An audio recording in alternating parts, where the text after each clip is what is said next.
শীতকাল আসলে মনটা কেমন ঘুরু করে, তাই না? তাই আমি আর সুস্মিতা আজকে চলে গেছিলাম একটু ঘুরতে। দমদমে নেমে একটা ভেজ স্যান্ডউইচ দিয়ে পেট পুজো করে মেট্রোর জন্য ওয়েট করছিলাম। তারপরে মেট্রোও চলে আসলো আর আমরাও পৌঁছে গিয়েছিলাম আমাদের ডেস্টিনেশনে।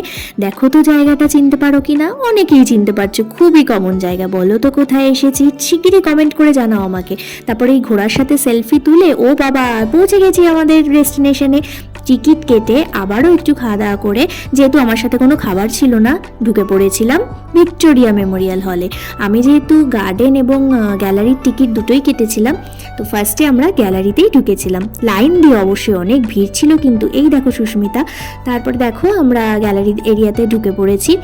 কত কিছু দেখার আছে, সব কিছু তো ভিডিও ক্লিপ নেওয়া হয় না, তো এগুলোই তোমাদের সাথে শেয়ার করলাম। তারপরে এইখানটা আমরা অনেকক্ষণ বসেছিলাম, প্রচুর ফটো, প্রচুর গল্প করে তারপরে আবারও আশপাশটা ঘুরে বেরিয়ে চলে এসেছিলাম। তারপরে খাওয়া দাওয়া করে শিয়ালদায় চলে এসেছিলাম, ট্রেন ধরে বাড়ি চলে এসেছি।